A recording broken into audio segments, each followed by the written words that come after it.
मित्रों, एक समय की बात है। देवर्षि नारद नारायण नारायण नाम का जाप करते हुए वैकुंठ लोक पधारते हैं। नारद जी को देखकर भगवान श्री हरि विष्णु कहते हैं, हे देवर्ष पधारो, वैकुंठ में तुम्हारा स्वागत है। आज अचानक ही वैकुंठ में आने का क्या प्रयोजन है? अवश्य ही कोई महत्वपूर्ण समाचार लेकर आए होंगे। नारद जी कहते हैं, हे प्रभु मेरा प्रणाम स्वीकार कीजिए। आप तो कुछ जानते हैं, फिर भी अनजान बन रहे हैं। इस ब्रह्मांड के कण कण में आप ही का वास है, मेरे भीतर भी आपका ही वास है। आप भली भांति जानते हैं कि मैं आपके पास किस प्रयोजन से आया हूँ। भगवान विष्णु कहते हैं, हे नारद, मैं अवश्य जानता हूँ तुम्हारे मन में क्या चल रहा है, और आज तुम मानव जाति के कल्याण के उद्देश्य से ही यहाँ पर आए हो, इसलिए तुम्हारे मन में जो भी शंका है निसंकोच होकर पूछ लो। नारद जी कहते हैं, हे प्रभु, यदि आप आज्ञा दें तो आपसे मैं एक प्रश्न पूछने के लिए आया हूँ।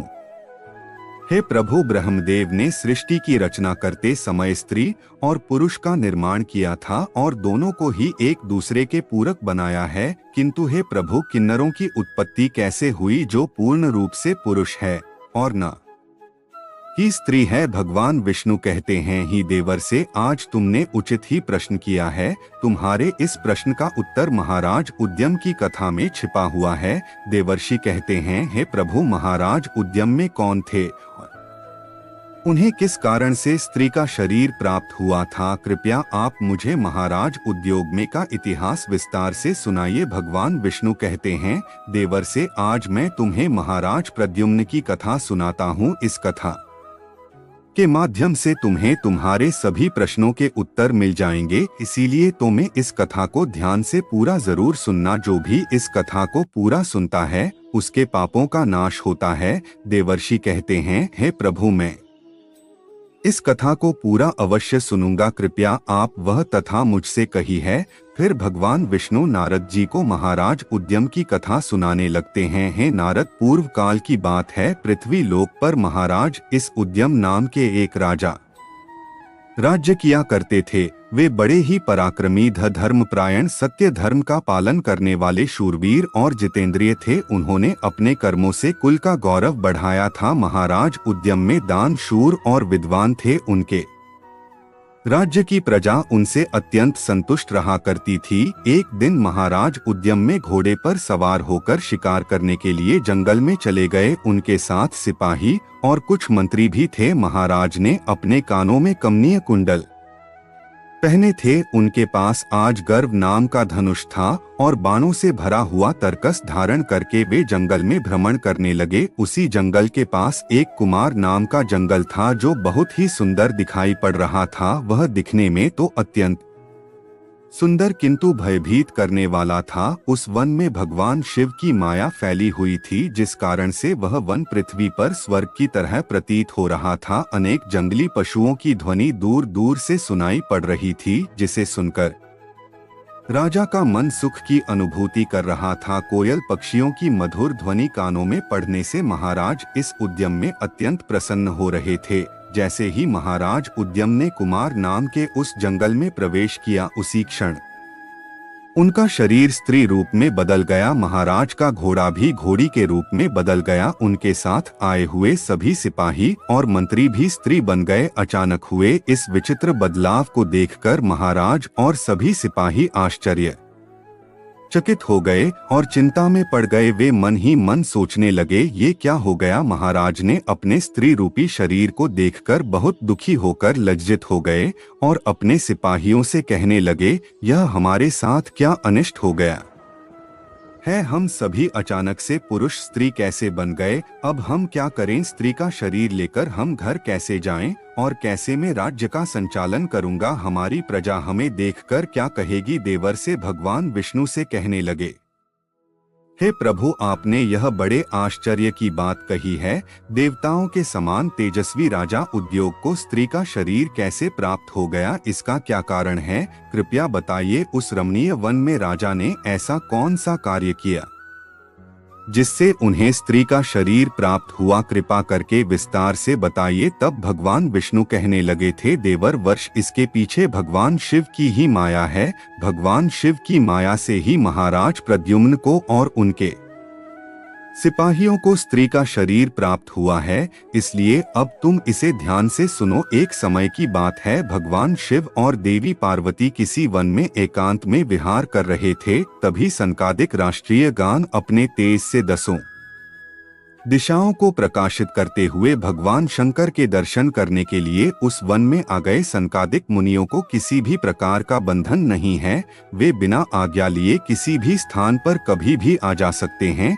फिर जब वे चारों उन्होंने भगवान शंकर के दर्शन के लिए उस वन में आ गए तो उन्होंने देखा कि देवी पार्वती और भगवान शिव एकांत में विहार कर रहे थे। सनकादिक मुनियों को अचानक से उस स्थान पर आता हुआ देखकर देवी पार्वती अत्यंत लज्जित हो गई। देवी पार्वती तुरंत भगवान शिव से दूर होकर खड़ी हो गई। जब उन चारों मुनियों ने देवी पार्वती और शिव जी को एकांत में विहार करते हुए देखा तो वे तुरंत ही वहां से लौटकर नर नारायण के आश्रम की ओर चले गए। जब भगवान शिव ने पार्वती को लज्जित होकर दूर खड़ा हुआ देखा तो वे कहने लगे, हे प्रिय, तुम इस प्रकार से लज्जित क्यों हो रही हो? वे चारों तो हमारे के समान है, उनसे तुम्हें जाना नहीं चाहिए। देवी पार्वती कहने लगी, है प्रभु, स्त्री को अपने पुत्र के सामने भी कभी पति के साथ विहार नहीं करना चाहिए, उसे सदैव ही मर्यादा में ही रहना चाहिए। आपने तो कहा था इस स्थान पर कोई नहीं आएगा,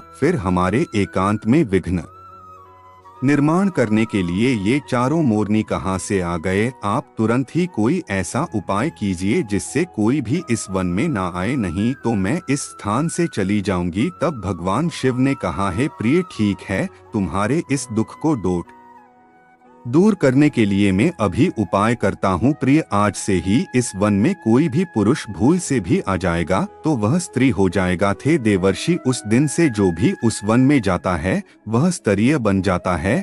जो लोग यह जानते हैं कि उस वन में शिव जी की माया फैली हुई है, वे भूल से भी उस वन में नहीं जाते हैं। किंतु महाराज शुद्ध एवं ने इस बात को नहीं जानते थे और वे अज्ञानवश अपने सिपाहियों के साथ उस वन में चले गए और शिव जी की माया के प्रभाव में आकर उनका पुरुषत्व नष्ट हो गया और वे सभी स्तरीय बन गए। स्त्री का शरीर प्राप्त होने के बाद महाराज लज्जावश घर नहीं गए और उसी वन में इधर उधर भटकने लगे। स्त्रीत्व प्राप्त होने के कारण उनका नाम पीला पड़ गया। इस प्रकार से महाराज उद्यम ने इला के रूप में वन में अपनी सखियों के साथ इधर उधर भटकने लगे। एक दिन वे सभी वन में सुंदर जलाशय के पास खेल रहे थे। उसी समय चंद्रमा के पुत्र बुध उसी स्थान से गुजर रहे थे।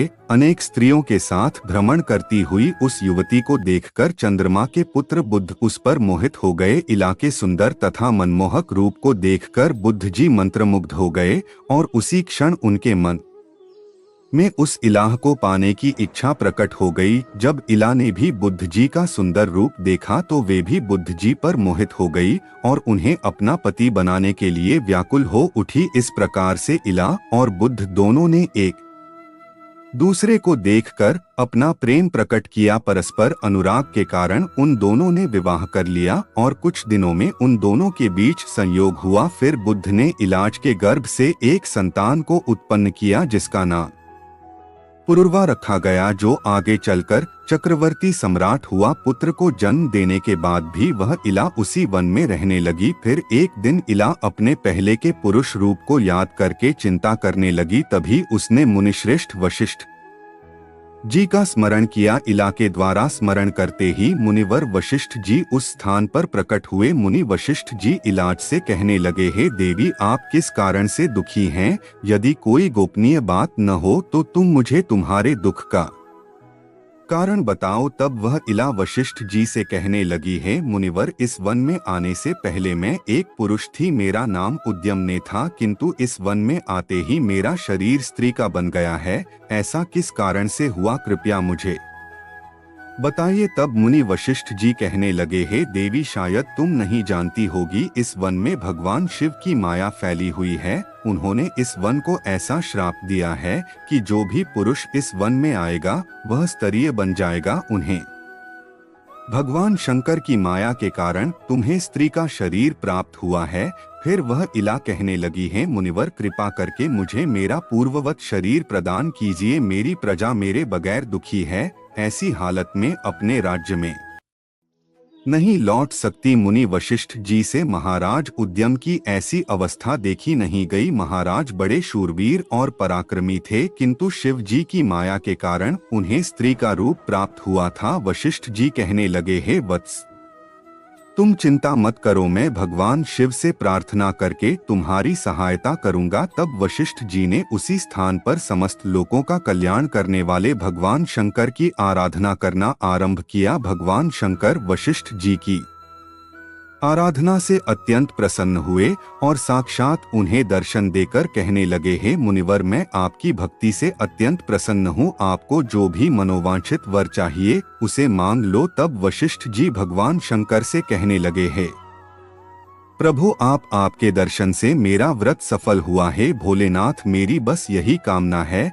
कि आप मेरे शिष्य महाराज उद्यम्य को पुनः पुरुष बना दीजिए। फिर शिव जी ने कहा, है मुनिवर, मेरी ही माया के कारण उद्योग को स्त्री का शरीर प्राप्त हुआ है, इसलिए मैं ही इसे पुरुष का शरीर प्रदान करता हूँ। किंतु राजा उद्यम्य 1 मास के लिए पुरुष बने रहेंगे और 1 मास के लिए स्तरीय बने रहेंगे। इतना कहकर भगवान शिव उस स्थान से अंतर्ध्यान हो गए। इस प्रकार से वशिष्ठ जी की कृपा से और भगवान शिव के आशीर्वाद से महाराज उद्योग को 1 मास के लिए पुरुष का शरीर प्राप्त हुआ और वे अपने राज्य में लौट गए और सुखपूर्वक राज्य करने लगे। जब महाराज पुरुष के रूप में होते तो वे अपने नगर में जाकर राज्य किया करते थे, और जब वे 1 मास के लिए स्त्री के रूप में होते तो वे वन में आकर ही रहने लगते थे। महाराज के ऐसे विचित्र व्यवहार से उनकी प्रजा त्रस्त हो गई और वे पहले की तरह महाराज उद्यम्य का सम्मान भी नहीं करने लगी। इधर महाराज के स्त्री रूप में रहते हुए बुद्ध से उन्हें जो पुत्र प्राप्त हुआ था, जिसका नाम पुरूरवा था, वह जवान हो गया। तब महाराज